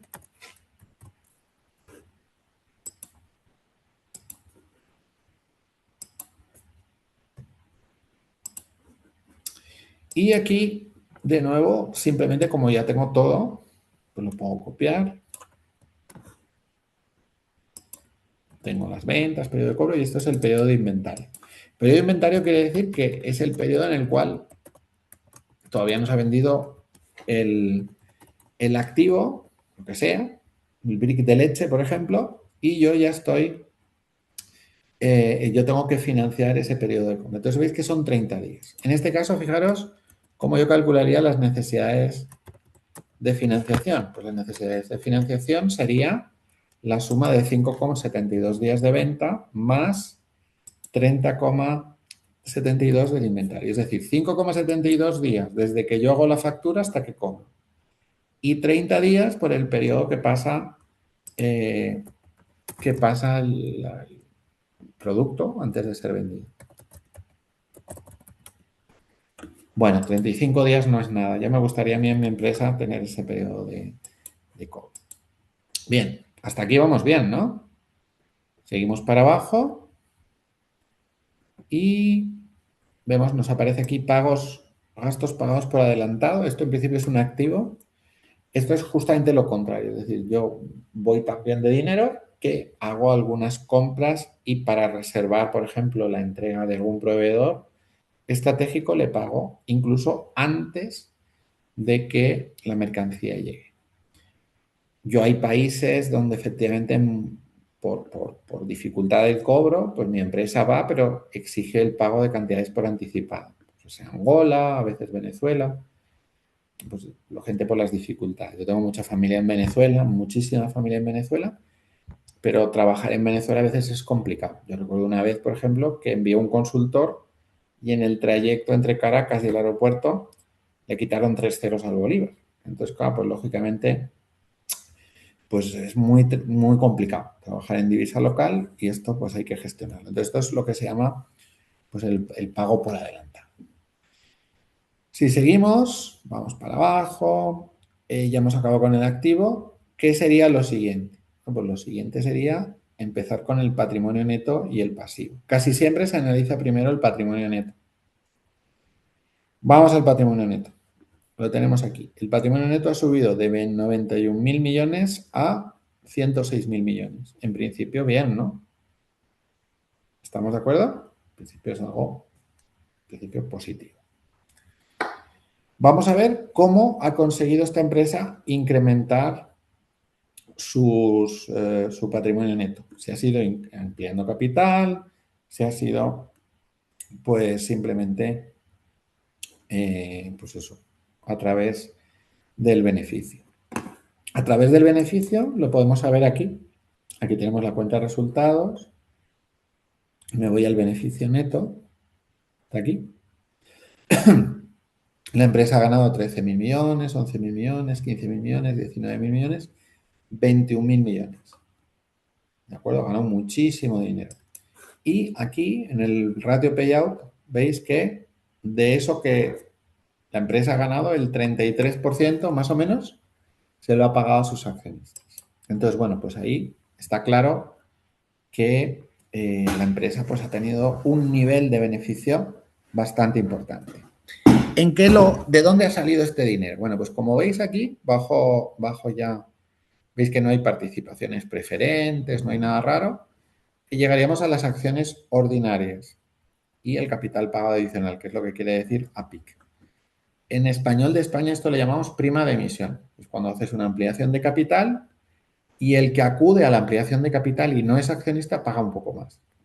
Bueno, pues como veis la empresa, no sé si lo estáis viendo aquí, pues sí que es cierto que hizo una ampliación de capital, ¿lo veis?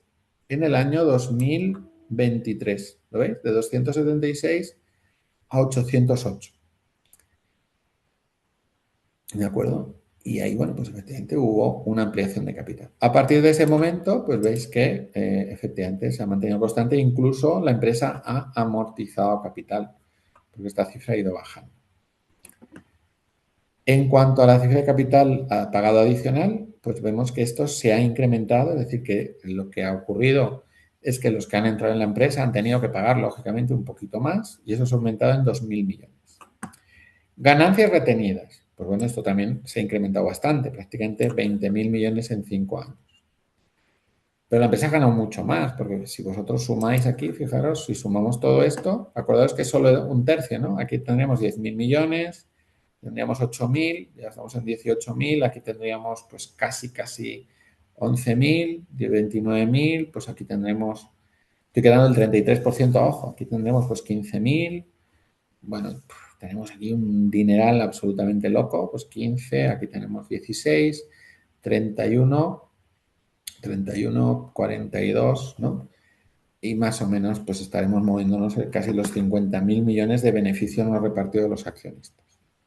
La empresa no ha subido eso en ganancias retenidas, ha subido unos 18.000 millones.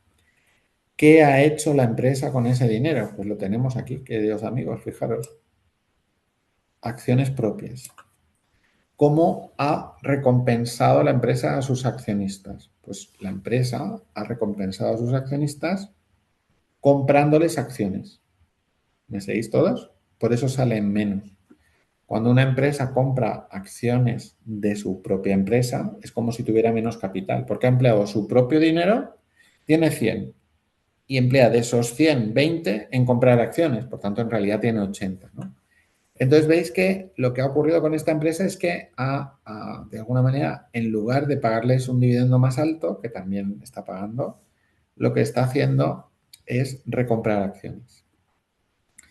Esta política En Estados Unidos se usa mucho porque la normativa de, digamos, de pago fiscal es más agradable si lo haces por la vía de la recompra de acciones mucho más que por la vía de la inversión directa a través del dividendo. Entonces, en este caso, como vemos, pues esto es lo que ha hecho la empresa.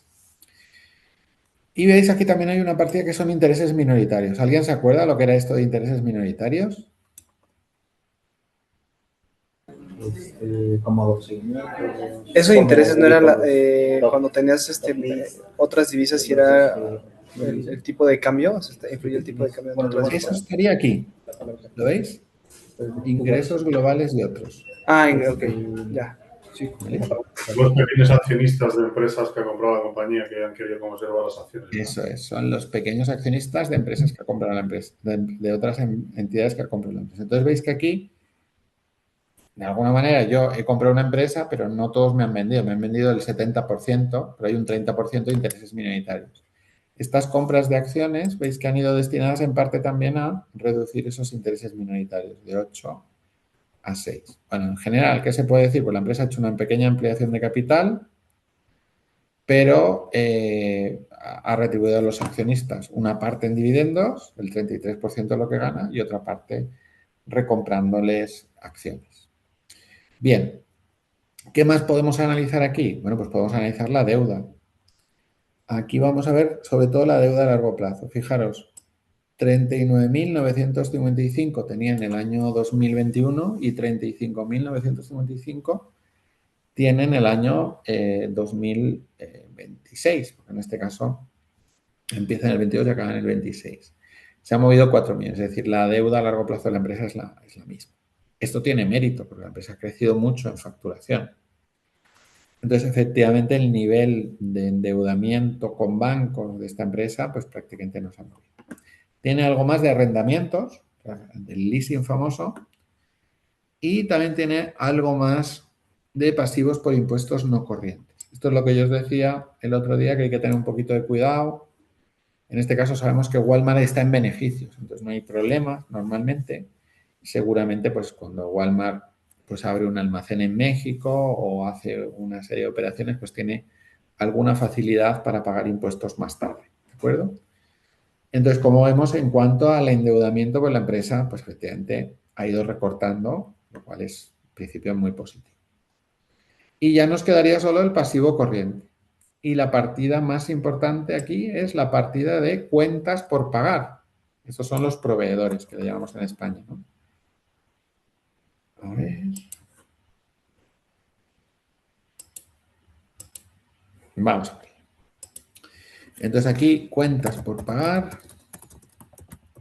Vamos a poner proveedores.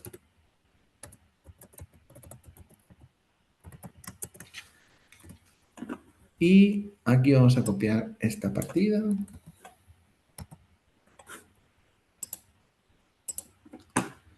Son estos de aquí. Perdón. Aquí. Y de nuevo lo voy a poner en relación a las ventas. En los libros de texto vais a ver que lo vais a encontrar normalmente relativo a las compras. Pero si lo ponéis relativo a las compras, luego las necesidades operativas de financiación no las podéis calcular de esa manera. Yo lo que voy a hacer es ponerlo todo en días de ventas y de esa manera puedo sumar y restar. Entonces, de nuevo, lo que hago es que tomo todo esto y en lugar de calcular el periodo de cobro, voy a calcular el periodo de pago a proveedores en función ventas, no en función de compras. Es decir, cuántos días de ventas me está financiando esta partida. ¿Veis? Entonces, ¿cuántas son mis necesidades operativas de financiación?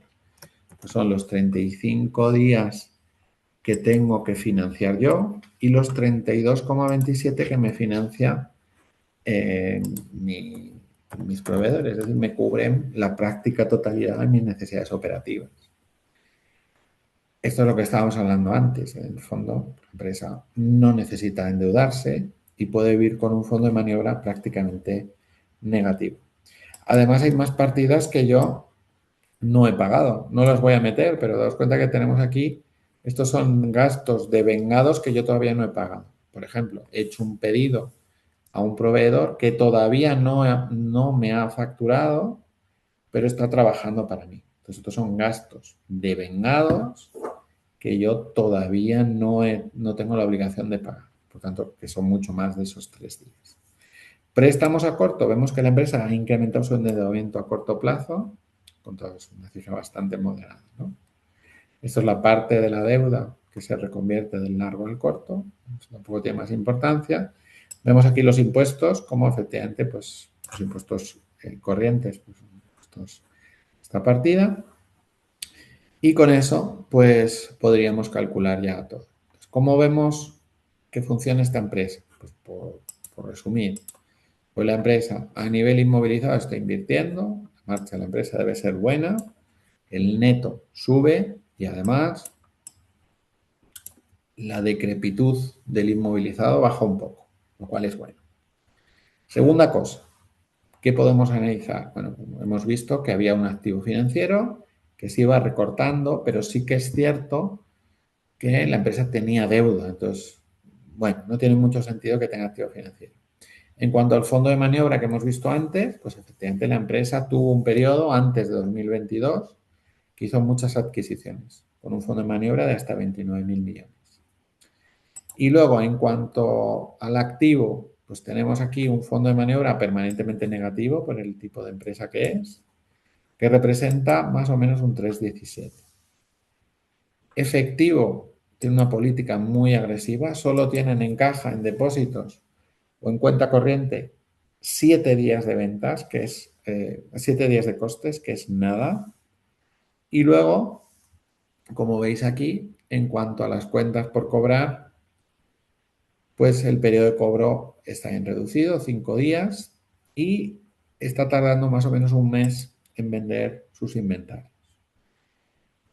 No es un gran problema porque, como vemos, prácticamente todo el periodo se lo cubre los proveedores. En cuanto al patrimonio neto, hemos visto que la empresa lo que ha hecho ha sido ampliar ligeramente el capital y recomprar acciones. En cuanto a la deuda a largo plazo, hemos visto que se mantiene estable. En cuanto a la deuda a corto, hemos visto que crece un poco.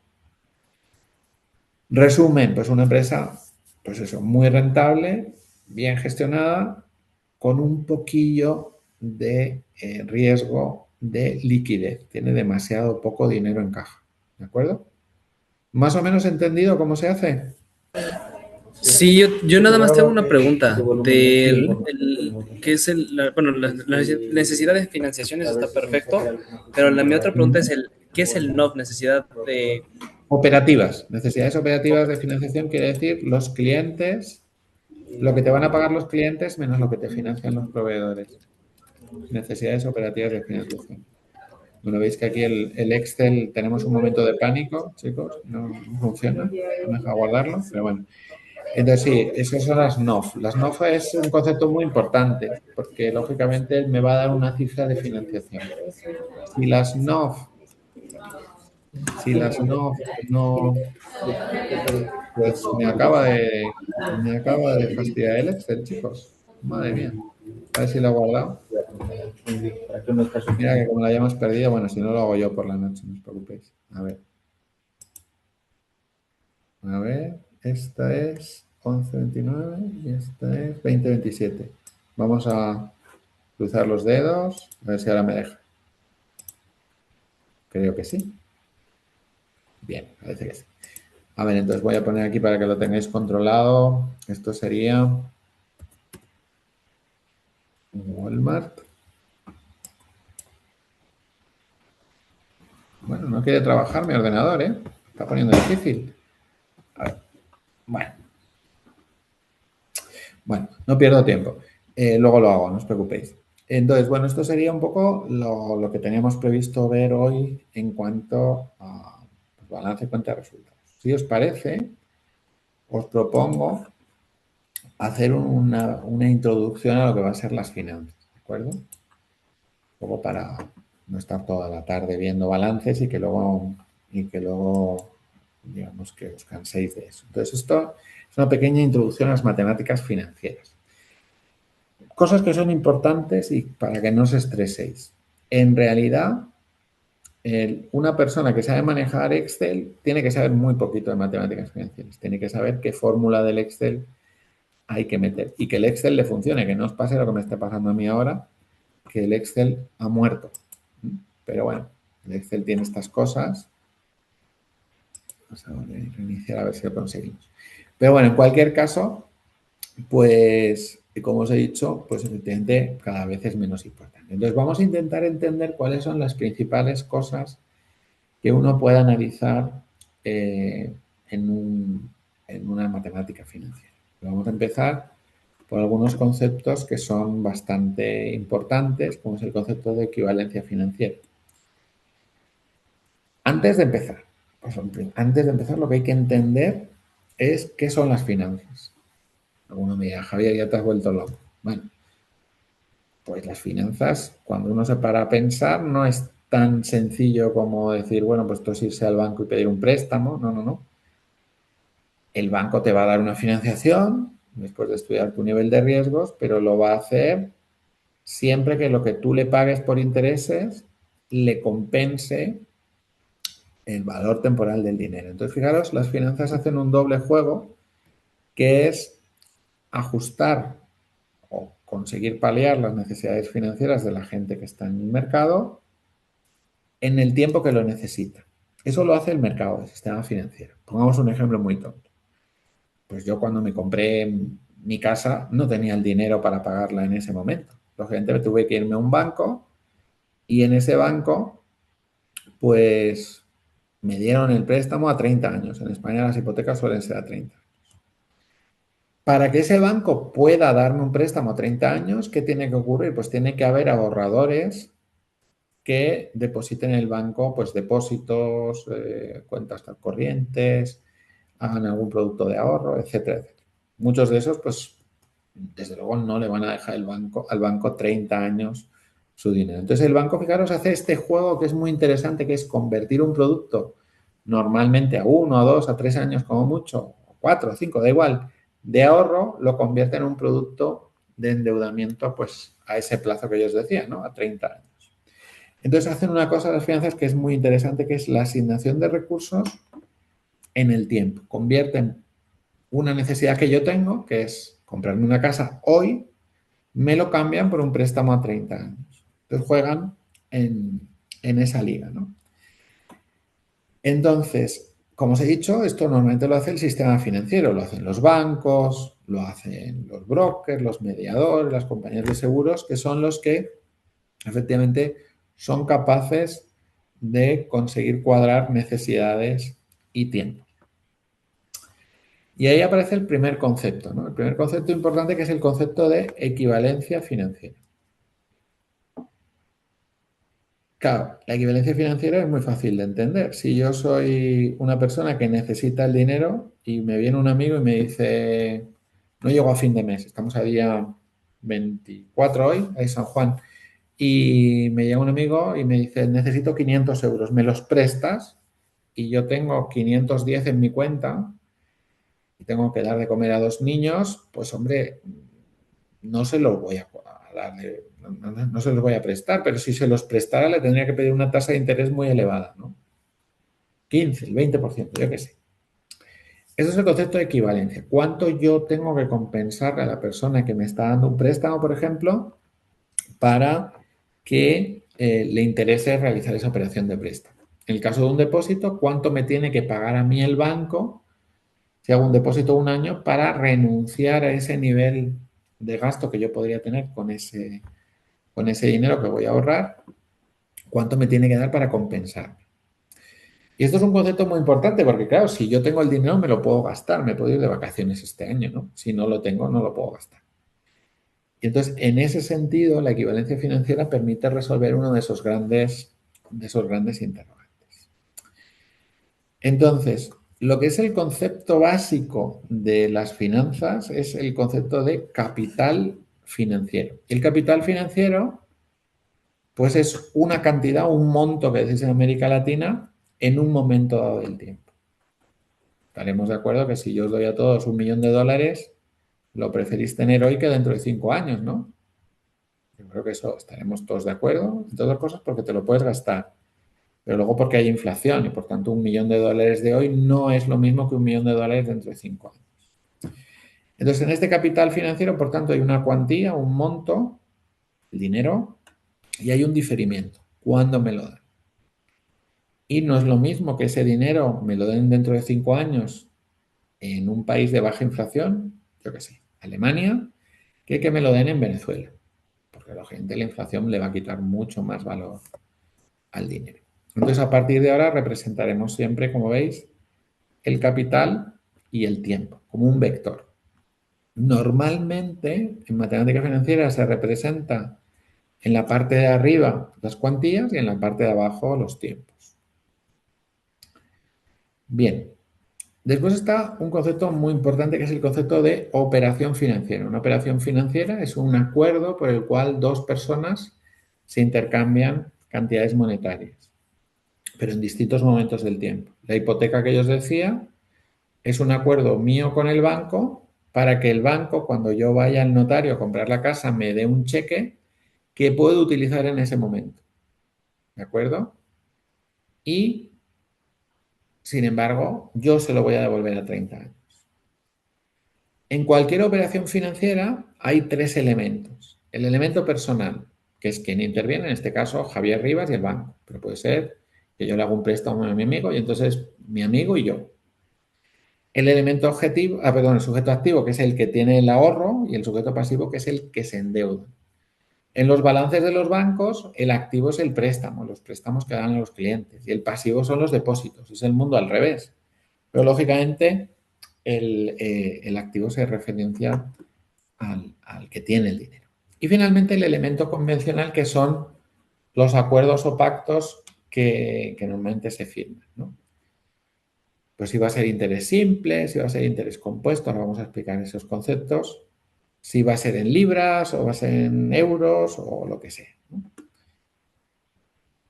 Entonces hay varios tipos de operación financiera. La operación financiera elemental.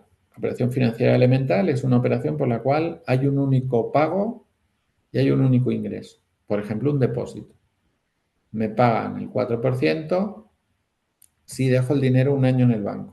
Entonces, hay un pago inicial, 1.000 euros, 2.000, los que sean, y un pago final. No hay nada entre medias.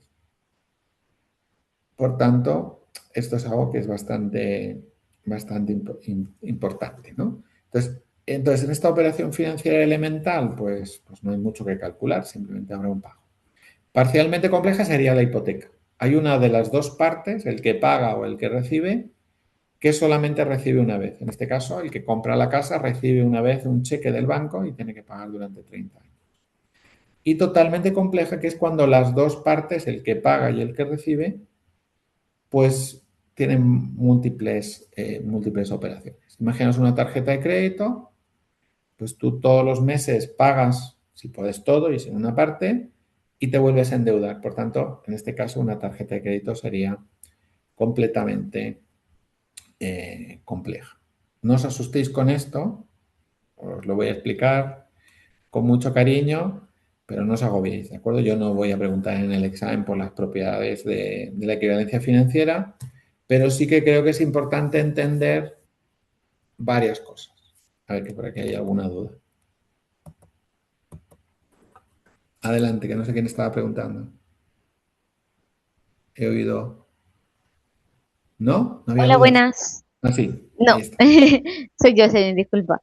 Sí, no, la verdad que este tema me interesa muchísimo porque yo precisamente estoy trabajando en banca y en esta parte justamente de hipotecas y todo este asunto.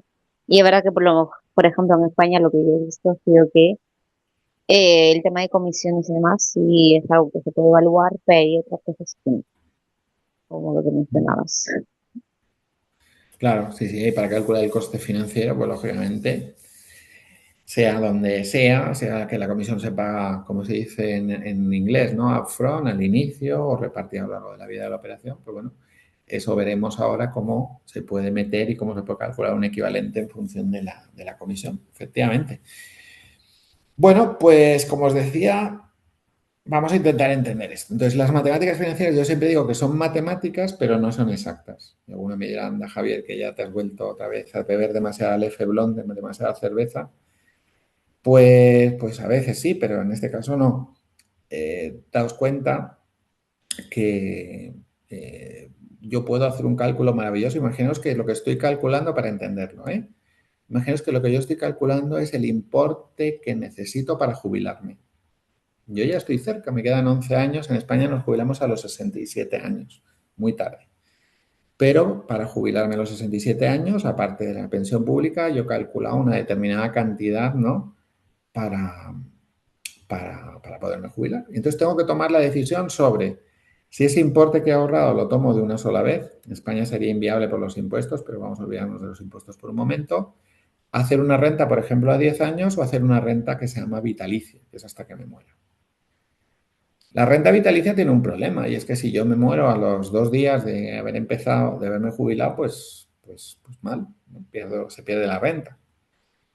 No es tanto así, pero bueno, vamos a imaginar esto. Por tanto, yo puedo calcular que la mejor de mis opciones es una renta vitalicia, pero resulta que hay una parte cualitativa que es la percepción del riesgo de morirse en muy poco tiempo tras la jubilación. La otra posibilidad es hacer una renta, por ejemplo, a 10 años. A lo mejor yo hago los números y digo, bueno, pues esta renta es la mejor. Pero claro, si vivo más de 10 años no tengo pensión. Bueno, no sigo con los ejemplos. Entonces, siempre cuando hacemos un cálculo matemático, pues el número está bien, pero luego hay que introducir los parámetros cualitativos, ¿no? En el caso de una pensión, pues mi esperanza media de vida, cómo estoy de salud cuando me jubile. A lo mejor cuando me jubile estoy muy mal de salud y prefiero tomar todo el importe en ese momento porque a lo mejor voy a tener muchos gastos médicos. Entonces, ¿por qué es una ciencia aproximativa? Bueno, pues porque no se cumplen, os prometo que con esto acabamos, luego abrimos turno de preguntas, porque no se cumplen ninguna de las leyes que se deberían de cumplir para que las leyes matemáticas financieras fueran exactas. Primera, propiedad. La propiedad reflexiva, si os acordáis de la primaria. Un capital hoy debería ser igual al mismo capital hoy. Y alguno me dirá, hombre, pues Javier, hombre, por Dios, te has vuelto loco, deja de tomar cerveza por las noches. Bueno, 500 euros son 500 euros. Yo os hago una prueba cuando vengáis a España de subiros a un taxi para una carrera de taxi de, yo qué sé, de 8 o 10 euros e intentar pagarle al taxista con un billete de 500 euros.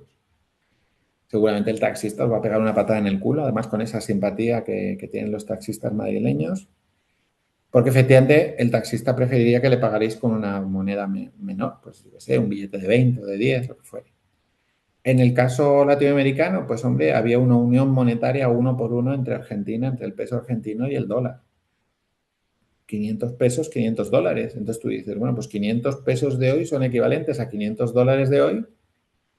Siempre, pues no, la gente quería dólares, no quería pesos. Entonces la propiedad reflexiva se cumple casi siempre, pero hay factores que también hacen que a veces no se cumplan. La preferencia por una divisa, la preferencia por billetes grandes o pequeños, etcétera, etcétera. La siguiente propiedad es la propiedad simétrica. La propiedad simétrica quiere decir que si yo tengo 500 euros de hoy y estos 500 euros de hoy son equivalentes a 1.000 euros dentro de 5 años, me va a dar igual tener los 500 euros hoy que tener los 1.000 euros dentro de 10 años o al revés. Es decir, 1.000 euros dentro de 10 años serán equivalentes a 500 euros de hoy. Y aquí es donde entran los factores cualitativos. Bueno, es que igual en 10 años estoy muerto. ¿De acuerdo? O mi estado de salud es muy malo y no los voy a disfrutar. Entonces, fijaros que las leyes financieras muchas veces se cumplen hacia adelante, pero no se cumplen hacia atrás. Os aseguro que si mañana nos tocara la lotería a todos, nos tocan 2 millones de euros y nos dicen, oye, en vez de 2 millones de euros te doy 2.100.000 si te esperas 3 años. Pues yo si me tocasen 2 millones de euros querría tenerlos ahora, que mi salud es razonable y me los puedo gastar dentro de 3 años, vete tú a saber, tendré ya 60. Entonces, bueno, la propiedad simétrica tampoco se cumple siempre. Hay una preferencia por la liquidez muy grande. La propiedad transitiva es lo mismo. Si 500 euros de hoy son equivalentes a 1.000 de mañana y esos 1.000 de mañana son equivalentes a 2.000 de pasado mañana, los 500 iniciales siempre van a ser equivalentes a los 2.000 de dentro de 2 años. Bueno, pues aquí pasa lo mismo. Cuanto más lejos me voy en el tiempo, más aparecen los factores cualitativos. ¿De acuerdo? Entonces ahí pues, me da miedo morirme, me da miedo estar mal de salud, me da miedo no poderle dar, yo qué sé, la universidad a mis hijos. Entonces, conforme va pasando el tiempo, menos verdad son las leyes financieras y más preferencia por la liquidez aparece. La cuarta ley, fijaros, es lo que dice homogeneidad con respecto a cuantías. Es decir, que si yo tengo que 500 euros de hoy son equivalentes a 510 de mañana, si en lugar de tener 500 euros es 1.000.000, pues daría igual, porque si 500 euros de hoy son equivalentes a 510 de mañana, 1.000.000 de hoy será equivalente a 1.100.000 de mañana. Bullshit. Caca de vaca. No, porque no es lo mismo tener 500 euros en la cartera, que bueno, no me sacan de pobre, que 1.000.000. Entonces, cuando son grandes importes, pues nos encontramos con que la gente deja de utilizar las leyes matemáticas. Se basa por la intuición de la liquidez. Bueno, y como vemos aquí, estaría la última, que esta es la que menos se cumple de todos, que es la positividad de tipos de interés. Pues bueno, en Europa hemos tenido tipos de interés negativos entre el 2008 y el 2020 y algo. Hemos tenido casi 14 años de tipos de interés negativos, pues porque la inflación era muy baja, porque el Banco Central Europeo quería tener los tipos muy bajos para que recuperase la economía, por el motivo que sea, pero han sido negativos. Luego, fijaros, de las 5 leyes, no se cumple ninguna al 100%. Por tanto, las matemáticas financieras son matemáticas, pero no son ciencia. ¿De acuerdo? Entonces, bueno, lo dejamos aquí. Preguntas, venga, antes de nada. La semana que viene, que creo que mañana no hay clase, que tenéis clase de liderazgo, creo que me dijisteis. La semana que viene empezaremos ya a calcular equivalentes financieros. Pero si yo me pongo ahora a explicaros cómo se calculan equivalentes financieros, seguramente me matáis, porque bueno, requiere estar un poquillo más fresco que a las 9 de la noche. A ver, dudas que tengáis, chicos. Yo, profe, buenas noches. A ver, justo de la última slide que nos está enseñando, esa parte del capital el capital y el tiempo, pues, va a poder, o sea, nos va a dar un poco más de ejemplos y obviamente vamos a estar, ya, con eso. Date cuenta que hoy es simplemente la introducción, vale. Y la próxima clase ya nos empezamos ahí a pegar con eso. Perfecto, va que va. De mi lado era todo, gracias. Bueno, pues nada, nos vemos entonces, creo que, no me acuerdo cuándo, chicos, ya no tengo en la cabeza, os lo digo, para ver que coincidan nuestras agendas, como el otro día yo lo tenía mal. Según mis cálculos, nos vemos el día martes, ¿no? No, el día martes no nos vemos, perdón. Nos vemos el día jueves. ¿Correcto? Creo que sí. O sea, la próxima semana ya. En la próxima semana nos vemos. Sí. Venga, un abrazo. Francisco, una Dime. duda. Lo que pasa es que estábamos hablando al interno en un chat de WhatsApp que tenemos de todos los de este máster para revisar contigo la posibilidad, creo que tú lo planteaste la clase pasada, de poder mover un poco la fecha de entrega del primer trabajo que nos pusiste en Ya lo hemos Blackboard. hecho. Ah, qué pena, ok, perdón. No Súper claro, muchas gracias. No, lo hemos movido una semana. Hemos hablado al principio de la clase. Te acabo de pillar que no Listo, estabas ok. al principio de la clase. Te voy a Sí, bajar me 2 uní puntos. después. Listo, Francisco, muchas gracias. No te preocupes. Pues nada, pues eso, nos vemos la semana que viene, creo que el jueves. Hay un día además que es la graduación, o sea que sí, pues será el jueves seguramente. Un abrazo fuerte. Hasta luego. Perfecto, profe, Gracias, hasta gracias. luego.